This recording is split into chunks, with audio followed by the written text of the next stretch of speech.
Welcome back to my channel. March 8ನೇ ತಾರೀಕು ನಮಗೆ ಮಹಾಶಿವರಾತ್ರಿ ಹಬ್ಬ ಬಂದಿದೆ ಸ್ನೇಹಿತರೆ. ಈಗ ಸಮಯ ಕೂಡ ತಿಳಿಸ್ತೀನಿ. ಆ ಸಮಯದಲ್ಲಿ ಏನಾದರೂ ನೀವು ಈ ಒಂದು ವಿಶೇಷವಾದ ದೀಪಾರಾಧನೆ ಮಾಡೋದ್ರಿಂದ ಎಷ್ಟೋ ಲಾಭಗಳನ್ನ ಪಡ್ಕೊಳ್ಬಹುದು. ಅಷ್ಟೊಂದು ಶಕ್ತಿಯುತವಾದ ಒಂದು ದೀಪಾರಾಧನೆ ಸ್ನೇಹಿತರೆ. ಅದು ಶಿವನಿಗೆ, ಪರಮಶಿವನಿಗೆ ತುಂಬ ಪ್ರಿಯವಾದಂಥ ಒಂದು ದೀಪಾರಾಧನೆ.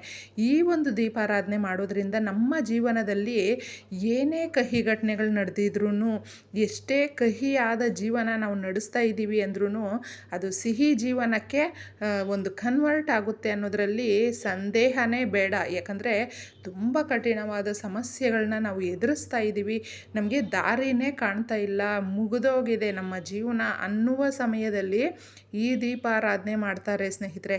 ಈ ದೀಪಾರಾಧನೆ ಮಾಡಿದ ಮೇಲೆ ನಮ್ಮ ಜೀವನದಲ್ಲಿ ಈ ಒಂದು ಕೆಲಸಕ್ಕೆ ಕೊರತೆ ಇದೆ, ಇದೊಂದು ನಮ್ಮ ಜೀವನದಲ್ಲಿ ಕೊರತೆ ಇದೆ ಅನ್ನೋ ರೀತಿಯಲ್ಲಿ ಯಾವುದೂ ಇರೋದಿಲ್ಲ. ಎಲ್ಲ ಕಂಪ್ಲೀಟಾಗಿ ಆಗುತ್ತೆ. ಅಷ್ಟು ವಿಶೇಷವಾದ ದೀಪಾರಾಧನೆ ಬಗ್ಗೆ ನಾನು ಈ ದಿನ ತಿಳಿಸ್ಕೊಡ್ತೀನಿ. ನೀವು 2 ಬೆಲ್ಲದ ಹಚ್ಚು, ಚೆನ್ನಾಗಿರುವಂಥ ಬೆಲ್ಲದ ಹಚ್ಚನ್ನು ತಗೊಳ್ಳಿ. ದೇವ್ರ ಮನೆಯಲ್ಲಿರುವ ಹಿತ್ತಾಳೆ ಅಥವಾ ತಾಮ್ರದ ಪ್ಲೇಟ್, ಎರಡರಲ್ಲಿ ಯಾವುದಾದ್ರೂ ಒಂದನ್ನು ಕ್ಲೀನಾಗಿ ತಗೊಂಡು ನೀವು ಅಕ್ಕಿಯನ್ನು, ನಮ್ಮ ಮನೆಯಲ್ಲೇ ಬಳಸುವ ಅಕ್ಕಿಯನ್ನು ಕ್ಲೀನ್ ಮಾಡ್ಕೊಳ್ಳಿ. ಅದರಲ್ಲಿ ಸ್ವಲ್ಪ ಹಾಕಿಬಿಟ್ಟು ನೀವು ಆ ಬೆಲ್ಲದ ಹಚ್ಚನ್ನು ನೋಡಿ, ಅರಿಶಿನ, ಕುಂಕುಮ, ಗಂಧ ಇಟ್ಟು ರೆಡಿ ಮಾಡ್ಕೊಳ್ಬೇಕು. ಆ ಪ್ಲೇಟಲ್ಲಿ ನಾವು ಅಕ್ಕಿ ಹಾಕಿರ್ತೀವಲ್ವ, ಅದಕ್ಕೆ ಒಂದು ಸ್ವಲ್ಪನೇ ಒಂದೊಂದೇ ಚಿಟಿಕೆ ಅರಿಶಿನ ಕುಂಕುಮ ಹಾಕಬೇಕು. ಇದು ಸಂಕಲ್ಪದ ದೀಪಾರಾಧನೆ ಸ್ನೇಹಿತರೆ. ತುಂಬ ಜನಕ್ಕೆ ನಮ್ಮ ಜೀವನದಲ್ಲಿ ತುಂಬ ಕಷ್ಟಗಳಾಗ್ತಾ ಇದೆ, ನಮಗೆ ದಾರಿ ಕಾಣ್ತಾ ಇಲ್ಲ, ಗಂಡ ಸರಿ ಇಲ್ಲ, ಇದು ಕುಡಿತಕ್ಕೆ ವ್ಯಾಸನಾಗಿ ಮಕ್ಕಳನ್ನು ಸರಿಯಾಗಿ ನೋಡ್ಕೊತಾ ಇಲ್ಲ, ನಮ್ಮ ಕಡೆ ಒಂದು ಪ್ರೀತಿ ವಿಶ್ವಾಸ ತೋರಿಸ್ತಾ ಇಲ್ಲ, ಬೇರೆ ಕಡೆ ಇದ್ದಾರೆ. ಈ ರೀತಿ ತುಂಬ ಜನ ಅವರ ಒಂದು ಪರ್ಸ್ನಲ್ ಪ್ರಾಬ್ಲಮ್ಸ್ನು ಕೂಡ ಶೇರ್ ಮಾಡ್ಕೊಳ್ತಾ ಇದ್ದಾರೆ ಸ್ನೇಹಿತರೆ. ತುಂಬ ಕಷ್ಟ ಅನಿಸುತ್ತೆ ಎಲ್ರಿಗೂ.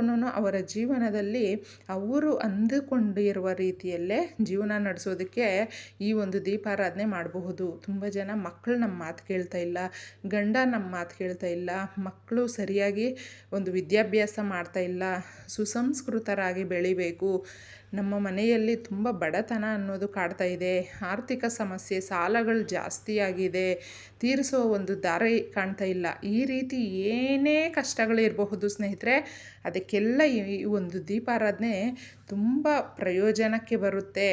ನೋಡಿ, ನೀವು ಪ್ಲೇಟಲ್ಲಿ ಅಕ್ಷತೆ, ಇದು ಅಕ್ಕಿ ಕಾಳು ಹಾಕಿದ್ಮೇಲೆ ಒಂದೊಂದೇ ಚಿಟಿಕೆ ಅರಿಶಿನ ಕುಂಕುಮ ಹಾಕಿದ್ಮೇಲೆ 2 ಬೆಲ್ಲದ ಹಚ್ಚನ್ನು ಇಟ್ಬಿಟ್ಟು, ಅದಕ್ಕೂ ಕೂಡ ಅರಿಶಿನ ಕುಂಕುಮ ಇಟ್ಬಿಟ್ಟು ತುಪ್ಪದ ಬತ್ತಿಗಳನ್ನು ಹಚ್ಚಿ ಸ್ನೇಹಿತರೆ. ಶಿವರಾತ್ರಿಗೆ ನೀವು ಬೆಲ್ಲದ ದೀಪಾರಾಧನೆ ಮಾಡುವಾಗ ತುಪ್ಪದ ಬತ್ತಿಗಳು ಅಂತಲೇ ನಮಗೆ ಸಿಗುತ್ತೆ.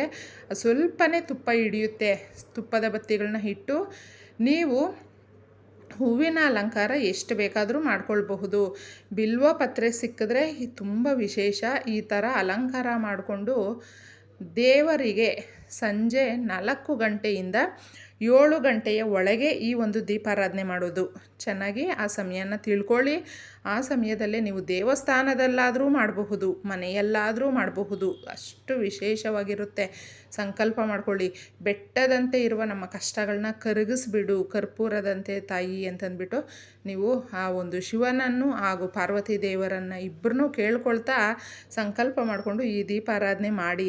ಆಮೇಲೆ ಮಾರನೆಯ ದಿನ ಸ್ನೇಹಿತರೆ, ಅಕ್ಕಿ ಹಾಗೂ ಬೆಲ್ಲ ಎರಡೂ ನೀವು ಮನೆಯಲ್ಲಿ ಸಿಹಿ ಮಾಡಿಕೊಂಡು ಮನೆಯವರೆಲ್ಲನೂ ಅದನ್ನು ತಿನ್ನಿ. ತುಂಬ ಅಂದರೆ ತುಂಬ ಒಳ್ಳೆಯದಾಗುತ್ತೆ. ಆ ವರ್ಷ ಪೂರ್ತಿ ನೀವು ಅಂದ್ಕೊಂಡಿರೋ ಕೆಲಸಗಳೆಲ್ಲನೂ ನಿರ್ವಿಘ್ನವಾಗಿ ನೆರವೇರುತ್ತೆ. ಇಷ್ಟೇ ಸರಳವಾಗಿ ಸ್ನೇಹಿತರೆ.